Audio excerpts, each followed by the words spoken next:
It is Wednesday, my dudes, and of course you know what that means. It is time once again to revisit Planet Skylines, the theme park / city building simulator. Wait a second. This isn't Planet Skylines, because that game doesn't exist. I was making a joke that everyone else makes. It wasn't an original joke either, that, you know, these road infrastructures, they do look a bit like city skylines at the best of times. It's kind of a nice fusion of the two game communities, I guess. But no, this is Planet Coaster, and we're going to be continuing building, I should say, the theme park Velocity Lake. This is episode 49, I believe. We're nearly at the big 5-0.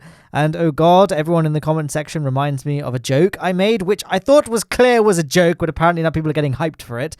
That I said in like one of my older episodes, and I don't even remember which one or at what point it happened, but I joked that saying, oh yes, episode 50X, I don't remember exactly which episode it was again that I referenced, 50X will just be an episode of me screaming, and now everyone's really hyped for the so-called screaming episode. I don't remember even saying most of the stuff I say in these commentaries, to be fair. I'm usually not even in any sort of lucid state, to be fair, either. It's more of I sort of get pumped up on caffeine and then just black out for a few hours and just shout at my microphone, and occasionally something coherent makes its way into the video. And that's generally how I make things on YouTube. So there you go. There's some inside advice on how to make great YouTube commentaries. Just go on a big caffeine trip.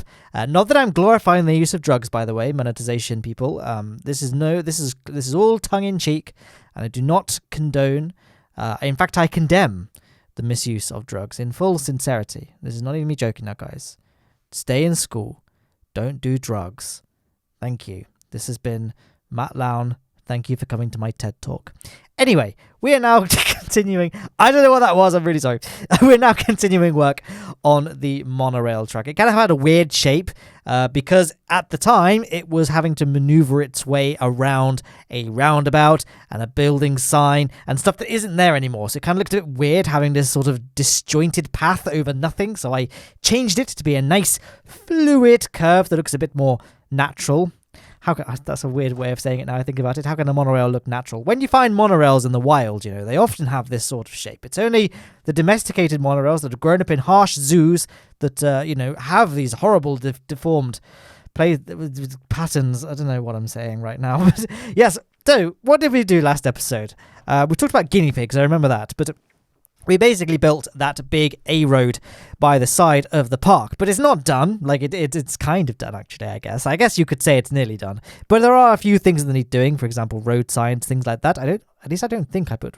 I probably should have rewatched the video before I did this commentary, but no, we're gonna plow on anyway. But no, I think we need to build some road signs for it. I mean, this is the longer episode of the two. These are like two meldable episodes. Like you could watch these back to back as one big video, but I feel like my commentary style and just the footage on screen, it's a bit hard to just sit through an hour of it. Like I think I can get away with making hour-long videos when it's like building a roller coaster, but when I'm literally working on the same 300-meter or so stretch of road for an hour, it can be a bit grinding, I guess. Like it might be a bit grating for people to sit through. So that's why I chose to split up the episodes into two.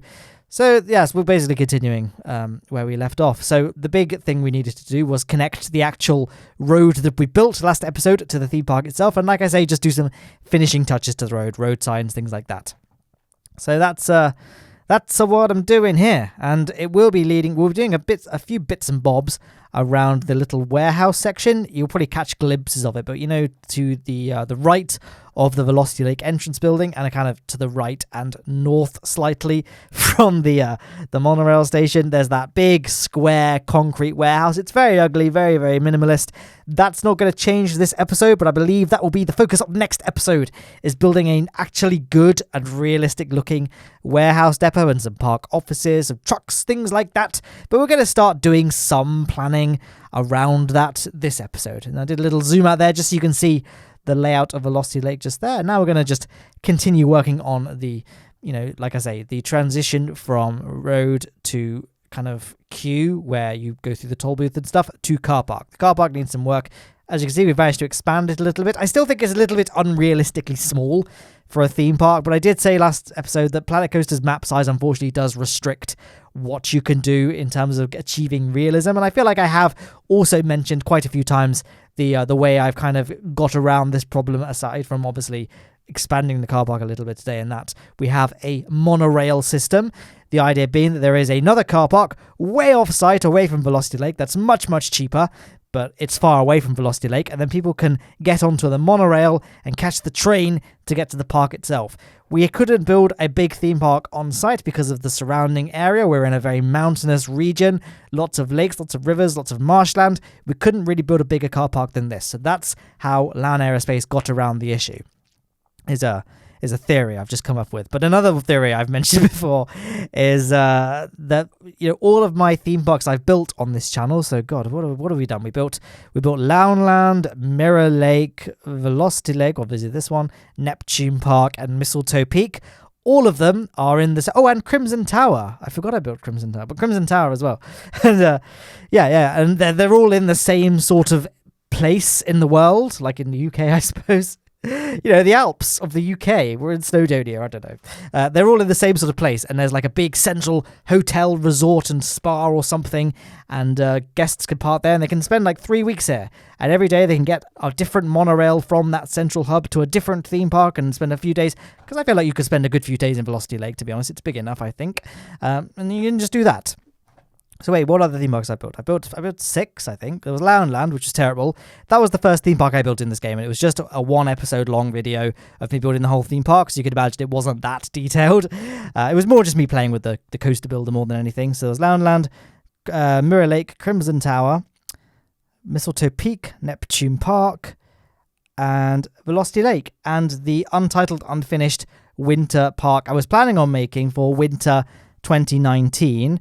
But then, Werner Chappell and Sony decided that, hey, your videos, they belong to us now. And there was a whole thing I had to spend many hours of my life just dealing with that and making sure that no Sony, no Werner Chappell, they're my videos. So that just meant I didn't have the time then to then finish the 2019 Christmas park. But hey, maybe I'll just leave that on the back. I've still got the footage. Maybe this Christmas in 2020, if we ever make it there, I can just finish that park and you guys can still see it. And that could also be in this theoretical mega hub of theme parks.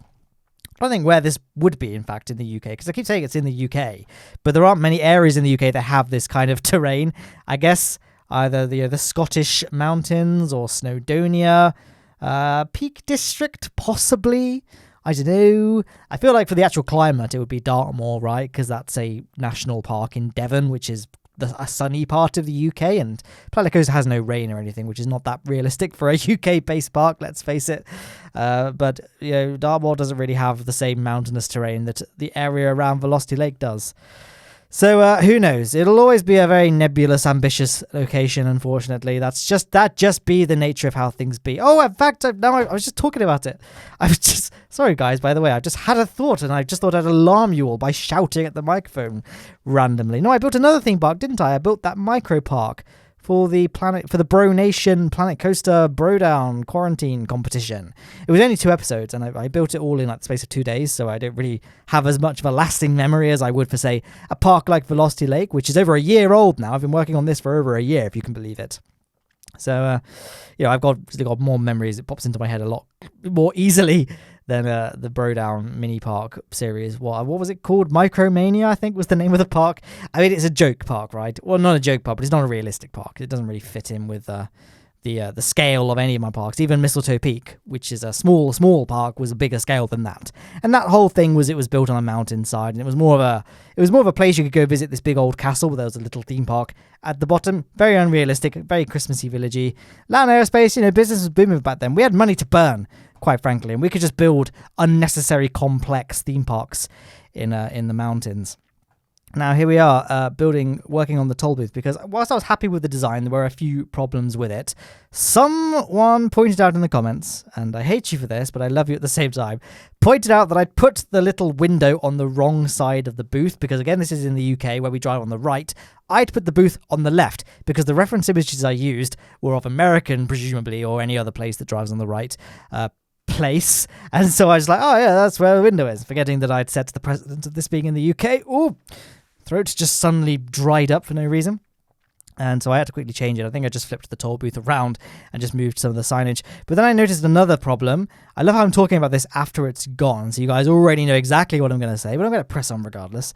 I also noticed that it was a bit too low, like coaches and stuff wouldn't be able to get underneath the roof, so I raised the roof a little bit and built another entrance exclusively for coaches. They probably have some sort of deal with Velocity Lakes. They don't have to pay at the gate to get into the car park, or present a ticket or whatever the gate is going to be used for ultimately, so they can just drive through the other barrier. I think I don't even remember now. Does it? Maybe it did have a window. Come to think of it, whatever. Doesn't matter. Here you can see me building. Moving on. Here you can see me building a disabled car parking space. A little bit difficult to build the disabled badge logo. I mean, people have made amazing ones, but I'm very arrogant and I like to make. I'd like to be able to say when this is all done that every single thing in Velocity Lake was made by myself, and so I'm very insistent on making everything. Even though, yes, I could go onto the Steam Workshop and download something much better than most of the stuff in this theme park. Let's face it. I think there's something satisfying about knowing that you built everything. I don't know. Not you. Me, right? Oh dear. So I thought at this point, these, what are they called? Supports for the monorail track do pose a bit of a crash hazard to cars in the car park. So I decided to just, put a little planter around them. Not bleh. Once again, I've forgotten how to speak. Yeah, I thought I'd place this planter around following the path of the monorail and have the supports go into the planter, just because 2 reasons. The planter makes it much clearer that there are things here that you can crash into, so don't crash into it. But also, if a car does crash into it, the planter does provide some sort of absorption to the impact, so hopefully the supports will be less damaged, if not completely undamaged, in the event of a collision. I mean, cars are not going to be hurtling around here at breakneck speed. I mean, after work, when all the staff have gone home, I might do some donuts in my car, in my Vauxhall Corsa, but, hopefully I won't crash. Matland does not condone unsafe driving practices, by the way. Don't do it, guys. Thank you for coming to my TED Talk once again. Now you can see me just surrounding to make doubly sure that we're all going to be protected. I'm adding a little pavement right up against that planter so that there's even more differentiation between road, planter, and monorail support. And I thought I'd use this area here to be the disabled parking area, just because obviously disabled parking spaces are supposed to be, well, ideally need to be closer to the entrance than the normal spaces for obvious reasons. So I thought this little area that I've kind of made with the shape of the monorail track might be quite a nice little area for disabled parking spaces. And I wasn't really sure how many I would need to keep the...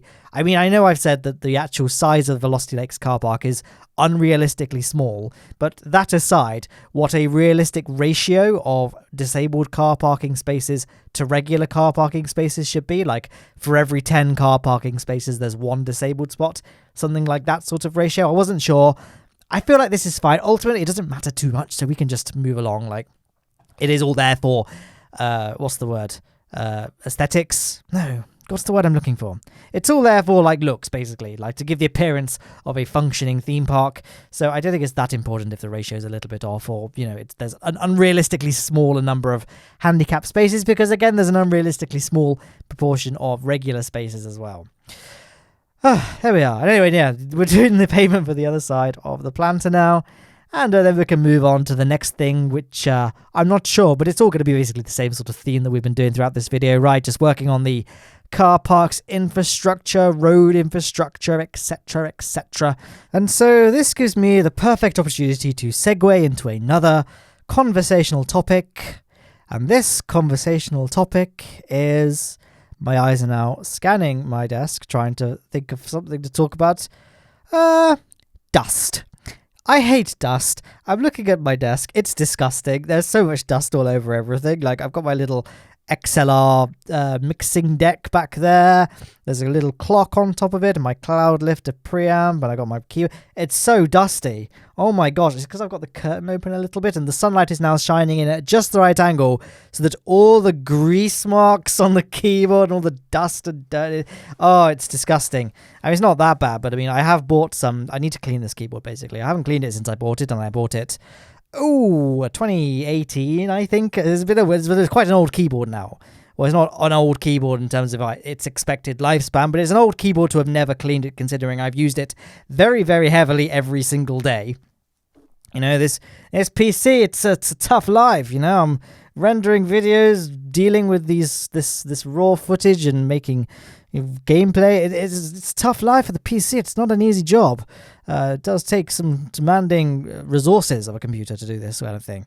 So yeah, it's all put to work quite strongly. I don't know why this is relevant to the state of my keyboard, but yes, I need to clean my keyboard effectively. It is a Corsair K95 Platinum, and yeah, it's getting a bit dirty. So I've bought some denture cleaning tablets. Like, I took to Reddit, the best source for unbiased advice, we all know. And the recommendation for cleaning keyboard keycaps, like for mechanical keyboards, is to basically take them all off the board, drop them in a container of some sort, and use a denture cleaning tablet, like false teeth or gum guards or retainers. You can add a little tablet to a solution of water, and it kind of fizzes there and it just cleans the thing. That's the recommended thing to do with keyboard keycaps. Although I am missing one. I saw a hair in my keyboard the other day, so it was underneath the C key. So I was too lazy to get up and get the actual grabber tool that lets you remove the keycap properly. I just sort of tugged at it with my fingernail, and it popped off and flew off, and I can't find it. So I've got no C button on my keyboard, which obviously I need all the letters. So I just took one of the number pad numbers from the number pad of the keyboard, because I've got a full scale keyboard. So you've got the little one, the little, I don't know what it's called, the calculator pad to the right of the arrow keys. I just took one of the numbers off that, and now that's my C key. It's just a number. I probably should look for that. I feel disgusted at myself for not finding it, but I feel like I've searched this room. I don't know where it is. I feel like someone must have just broken into my house, seated on the floor, and said, aha, this will really ruffle his jimmies. Just stole it. I have no idea where it is. I think I have an old dead keyboard somewhere, and I kept all the keycaps for that, so I probably can just switch it. But again, I was let's face it, I've been too lazy to properly search for the C key. I'm too lazy to go dig up something in my attic for another one. So that was but yeah, dust. I hate it so much. Why does it have to exist? What is the point? Why would they make that? Can the devs just patch it out already, guys? Can someone message the devs of outside and just be like, yo, please, can you just patch out dust? It's super annoying. It was endearing at first, but we're all kind of sick of it. We just want to have a dust-free life. Like my poor PC, my poor personal computer. It's so dusty in there now. In fact, it's not, because I got a new case and it's amazing. I've got the Fractal Design Meshify S2, I believe it's called, and the dust cover on the front is magical. Like, the amount of dust in it is, I still can't see any dust. Like, I had the Corsair, I had the 750D, the 750D Airflow, and that had a dust filter in the front, but still the inside got very dusty over the space of like 3 months. But this PC, I'm looking at it now, it's almost 6 months old, I think, and it's still like, there isn't really any dust in there. Like, okay, fine. On top of the actual power supply shield, there is a very, very thin layer. But I mean, the top of the graphics card is still completely clean. The RAM is all fine. The little CPU cooler has no visible dust on it. So, yeah. Well done, Fractal Design, for making a really good dust filter. Is all I have to say about that. I mean, I do have a relatively dust-free room. It's not a very big room, the room that my computer sits in, so I guess there's not many places for dust to generate. Like, I feel like dust is mostly from skin and things. There's only really me in here, so there's not, like, loads of people. Like, for example, it's not in a studio flat of 7 people, for example, where it could get a lot dusty, and I don't have any, like, dirty habits. Like, I don't smoke. I don't when I vape occasionally, an undisclosed thing, but I'm not talking about that for this video. Sometimes I'll have a little vape, and I don't do that in the proximity of my computer, so that just helps keep it nice and healthy and not choked up. So I guess I have good practices, but yes, my keyboard needs cleaning was something I talked about for a very long time, it seems. But I feel like I don't really need to talk. I kind of like doing these videos in a way, because I feel like I don't really need to talk about the footage at all, really, because I work on the same sort of thing for quite extended periods in Planet Coaster, to the point where you can probably just figure it out and you don't need it explaining to you, because at the end of the day, you guys all watch my videos. So you're already vastly intelligent and very high IQ, unlike me, for example, high IQ individuals. So you don't need explanations about everything. Oh, by the way, I just noticed the barrier, the toll booth door for buses does indeed have a person you can pay at the gate. So there we are. I'm glad we quashed that mystery. But yeah, like I say, I feel like I don't really need to talk about too much about what's going on screen because you guys can all just figure it out. But yeah, you saw me expand the car park a little bit and work on some of the zebra crossings. I think that's just a UK word, but the crosswalks of the crossing areas, the black and white stripes, we call them zebra crossings in the UK because I guess they're like a zebra. We have so many funny expressions that I don't think too much about. I think the funniest self-aware moment for me or something was when I saw a post on Reddit. I think it was on the Mildly Interesting subreddit, and it was like, this accordion bus is painted to look like an actual accordion. The buses with the articulated segment in the middle. And I'm like, that's so cute. Americans call them accordion buses. That's dumb. And then I remembered that in England, we call them bendy buses. So oh, look, it's a bendy bus. I mean, to be fair, it's perfectly descriptive. It is a bus and it bends. So I feel like it's fine. But it just made me laugh. I was thinking, oh yeah, okay. Americans may have a stupid name for it, but we have a pretty stupid name for it too. It's just pretty cute. What else do we have? We have crossing guards, but we call them lollipop ladies. Usually outside schools, usually a woman with a giant lollipop-shaped sign, so we call them lollipop ladies, colloquially. I don't know what their official name would be. I guess just crossing guards, crossing assistants. I feel like I don't want to insult their profession by using the wrong name. Obviously, it's a public service. I wouldn't want to, insult anyone's profession in the public service. It's a very essential thing to do. But regardless, yes, that's what we always used to colloquially call them, was lollipop ladies. I guess that term's probably fallen out of fashion a little bit now because it isn't very it's not gender neutral. So, we probably would be wanting to move away from things like that. But that's what we called them when we were growing up. So that's just another funny thing we said. I think I was talking to an American friend the other day, and he found it really funny that I referred to soda as fizzy drinks. And he couldn't get over it. He was like, what do you mean fizzy drinks? And I'm like, we call them fizzy drinks. And I know this is a similar conversation happened on Sardonicast as well. I relate to Alex so much because it's him, the British one, talking to the two Americans about, and I know everyone's going to say, oh yeah, Adam's Canadian. Canada is still in America as the continent, okay? North Americans, whatever. There's a British person talking to two North Americans, and they always take the mick out of the stupid things we say in England. And I remember I had flashbacks to that conversation as I suddenly had the same exact thing to my American friend, but he was like, so what do you call soda? And I'm like, fizzy drinks. And to me, that's not a funny word. That's just what we call them because it's a drink and it's fizzy. So it's a perfectly, soda doesn't describe the thing, but fizzy drinks, it's a drink and it's fizzy, so fizzy drinks. And if you found it absurd that we would go to a restaurant and ask what fizzy drinks they serve, but I guess it's just cultural differences. It's always fun to, it's fun to make fun of ourselves sometimes, isn't it? Now, by the way, I mentioned that moving on. By the way, I mentioned that this road is an A road. And in the UK, A roads are signposted with these big green signs, and they have white and yellow text. And there's a diagram of the road as well. So destinations are written in white text, and other A roads and A road names are generally written in yellow text. I'm not sure what the exact system is because sometimes other A roads are written in white as well. But I think for the most part, it's yellow text. And I looked at a signpost for an A road near me on Google Street View, and I just sort of copied the layout of it. And I noticed that one of the signs, I can't even remember what my sign said now, but I noticed the A road you're on was there, and the A road that one of the arrows was referring to was in brackets, so that's why one of my road names was in brackets just there. And A roads in the UK, they're all called things like the A38, the A386, the A6, etc. So that was all that then. And then we've got these yardage signs as well. So I believe it's yardage. I don't think they changed them when we went to metric and started using meters, although meter and yard are almost exactly the same anyway, so I guess it doesn't really matter too much.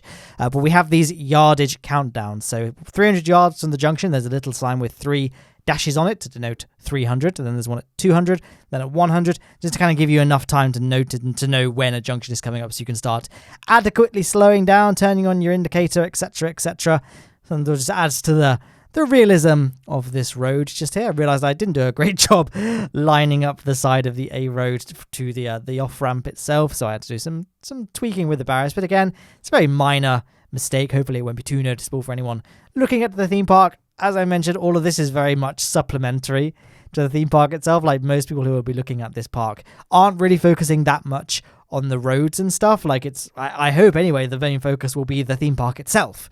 So I'm not too worried about there being a few rough edges here and there with the roads, because ultimately it's not really the focus of the build that we're doing in this series. The focus, of course, being Velocity Lake itself. Now here you can see me enhancing the structure a little bit, because I thought, okay, it's all well and good, but we need a way for staff to get into the park, and it wouldn't really make much sense for them to use the same road as guests, because they'd have to go through these barriers, and that's not efficient when we're dealing with staff. I guess you can make the argument that the staff will be getting here earlier than the guests in general, because they'll be getting here before the park opens, but guests, the more enthusiastic ones, I guess, would be turning up early and starting to queue at the gates. We don't really want them blocking the path for staff. So I added a separate road that forks off the main road for staff to then follow around and use their own, use the staff car park. And again, it's not completely realistic. In an ideal world, I would have another off-ramp from that A road, but we just don't have enough road there to do things realistically. So this is kind of one of the compromises I've had to make when dealing with the small map size of Planet Coaster, but I think it still works well nonetheless. And I feel like smaller theme parks in the world might have a system like this, because they're not expecting the insane traffic that somewhere like your Six Flags or your Disney's would be expecting. So yeah, we've got a little sort of stop area just there for like trucks and stuff that need to be, inspected or can just unload there. And then we're going to build a path that goes around. And hey, you can see that little, I don't know if you caught a glimpse of it just then, but that was the tunnel for the original road that came into Velocity Lake before I built this absurd highway system. I had just that little cute little tunnel, and I decided to practice the art of, what is it called? In Japan. And in Star Wars The Rise of Skywalker also, there's that tradition. So when something shatters, rather than just gluing it back together to make it look like it didn't break, you fix it using like gold. So all the cracks are there and they're in gold to show that, yes, this item has history. And the fact that it broke and was reassembled adds to its beauty. And what's that called? Chip, I'm now going to just Google it. I'm going to keep the commentary running because I feel confident in my commentator. The fact that I've already started failing the act of speaking English is enough to say that this is wrong, but I feel confident enough in my commentating style. So Japan, fixing with gold technique, name. I spelled technique wrong, but it's fine. Kintsugi, is that how you say it? Kintsugi, which translates to golden joinery, also known as kintsukuroi. That was great, which means golden repair, is the Japanese art of repairing broken pottery by mending the areas of breakage with lacquer dusted or mixed with powdered gold, or platinum or silver, a method similar to the maki-e technique. And of course, color rendered this, I think, in Rise of Skywalker. I've not seen Rise of Skywalker. It didn't look very good, but I noticed his helmet has that kind of all those orange scars on it, I guess, from when he had to reassemble it. Anyway, the reason I bring this up, there was a point to this. Unlike most of my Planet Coaster commentaries, there is a point that relates back to the footage you're watching. I decided to use a similar technique, and rather than disguising that tunnel and pretending it never existed, we'll instead seal it up and make it like, look, this was just a tunnel that we first used to get vehicles and, build it, like diggers and stuff, to build the park initially. But then as the park started growing and growing, we had the funds then to actually work on better roads for guests to use, because although this is a perfectly good service road for getting construction equipment and supplies through to the park, it ain't going to cut it when we actually need guests getting to the park. So then we can just build the highway and stuff like that, which I guess, if this were a real park, would have already been there, but we'll move on. Let's just pretend I'm going to retroactively say that we didn't build that road last episode. That has actually always been there. You guys just never noticed it because you weren't looking, because I am a master of misdirection. So, that road has always been there. I just decided to use some old footage because I realized I forgot to show the building of it last episode. That became last episode. I'm like, I never actually showed the building of this road that's always been here and always has been here. So let's just show that in an episode for episode 48. So that was an explanation there. So yes, that road was always there, but we didn't have the off ramp. But I thought, rather than building the off ramp right away, we'll just build a separate service road for the construction equipment, and then we can work on the off ramp once we've got a better idea of the park's layout. Which of course I guess would have been meticulously planned anyway, but it doesn't matter. We're getting a bit too bogged down on the flaws in my logic here. I don't like it. yeah, so but now we don't need the service road because we've got a connection to the main road system, to the main arterial road infrastructure of the UK. We can just seal it off, and much like the Japanese art of gold joinery, we can just patch it up and show that yes, it was here and it served a purpose, and it will forever be a part of Velocity Lake's expansive history of 29 years. What does that number say? Let me blow up the screen a little bit. 21 years. Yes, look at that. 21 years. We've been building this theme park. And by the way, there's a good shot of the big, ugly concrete warehouse. It's gone now, but it's kind of there, just up a bit. There it is. It's in the background now, on the left. Oh, no, that's there on the right-hand side now. That big concrete building. Again, that could just have been erected as a temporary warehouse just to get material shipped in quickly. And then once we've kind of done a lot of the building work, we can then knock it down and build something a bit better. That's going to be next week's episode. I hate that building. I've always hated it. It's always been a real thorn in my side, and it will finally go next episode, and we will be building something much, much better. Like, there are parts of it I like. Like, I do like the warehouse doors there, and I do like that little wooden annex to it. I think that looks kind of cool, but it's just an ugly building. It's not a very good building. It needs to go, and it will be going next episode, and I'm very excited to show you guys that, because I really do like it.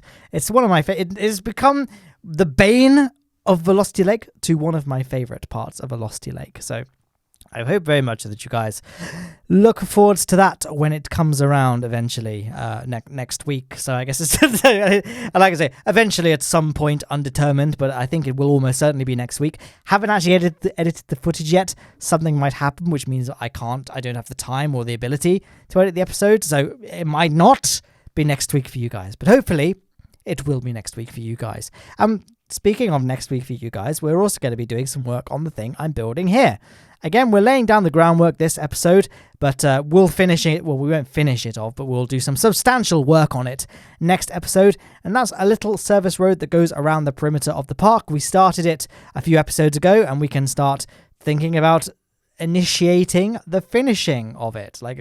I can't be too definitive because everything in Planet Coaster takes a long time. It's very rare do I start. Ooh. I just choked on nothing. I've been talking like this quite... I've just realized how much my throat hurts from doing all this talking. I have to talk quite directly. I have to articulate I have to talk quite loudly as well. Like, this is not a normal talking voice for me, this dictatorial style. And so when I'm doing this like an hour straight, I do get a bit of a sore throat towards the end, especially on a very warm day, a very thirst-quenching day. Like today. That's not the right word, is it? Because thirst quenching, I think, means it hydrates you. A very dehydrating day. It's a perfect storm for a voice loss. By the way, here's another little overview of Velocity Lake. I feel like I don't show overviews of Velocity Lake enough, so I've been trying to do it more and more as of late. Here's a little, but we've done a lot so far. I really like how the hotel has sort of complemented the skyline. Like, it doesn't stick out too much like I was initially worried it would, but it still blends in fairly well. We do need to add the final roller coaster will be kind of in that space between the big glass front of that hotel and the B&M Gigas station. We're going to just build the little invert there, and that will be in a few episodes' time. Anyway, like I said, we're going back to talking about the thing I started talking about initially, and then the footage changed, so I couldn't talk about it much more. But yes, the service road that runs around the perimeter of the park, very important we have one of these, because it means that, in worst case scenario, if someone needs help, an ambulance or a fire crew or a police car, do I say person? Just the guy, he just runs around really fast, can access all parts of the park by road fairly easily. This is very common.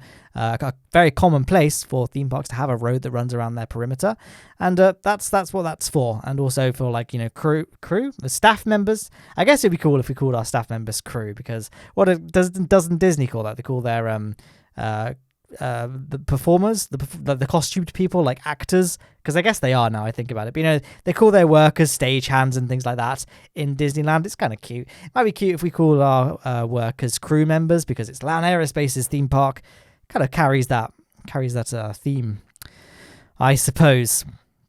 So yes, it facilitates the crew members' ability to reach all parts of the park quickly, and they can use like electric vehicles to navigate the park really easily. And what I'm going to do is I'm going to make a little track ride underneath the path, and that just goes around on a loop to show that there is like a little electric car that can go around the road. And there it is. It's all connected up almost. We have to connect it to the back of the hotel, but that's it there. And then we're going to add the little car itself. I thought it'd be kind of cute to have a little electric caddy going around it, and we're going to use the, I don't know what it's called, the backstage tour ride, the big screen tour, something like that. We're going to use that, but we're going to sink it into the path so you can't actually see the track it follows. So it looks like it's just organically driving along the road surface. It will, of course, mean that the bottom of the tires are ever so slightly submerged into the tarmac, but it's only something that you're going to notice way up close. And even then, your attention is probably going to be more on the actual vehicle itself rather than necessarily the very bottom inch or so of the tire base. So it was a bit finicky to get it to follow the path adequately, because I guess I could have made it a lot easier on myself and just used bigger pieces for the track length, I mean, so that I could make it more easily conform to the shape of the path. But then it would have had to dive a lot deeper into the ground than it otherwise would have, and then it would have been more of the vehicle would have been submerged in the ground. So I thought we're going to have to just, it's going to have a slightly erratic course along this road, but it means that it's going to be very close. It's going to stick very closely to the surface of the path itself. But it's not a very good road surface at the end of the day. It's very, very rough.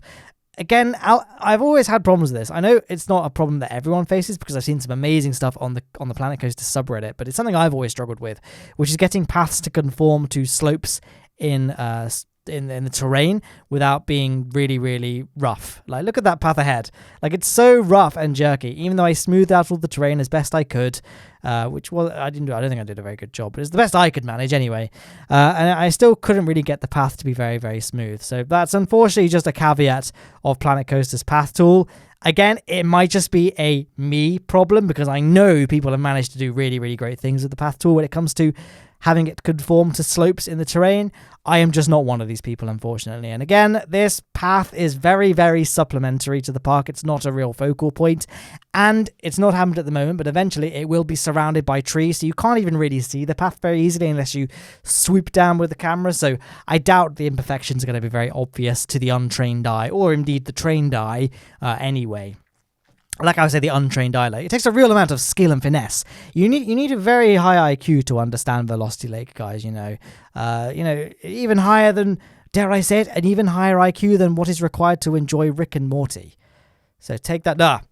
You know what? I said that I couldn't possibly make that statement. That show, my goodness, I don't understand anything that goes on in that show. What is he? A scientist? Lol. I have no idea what I'm talking about.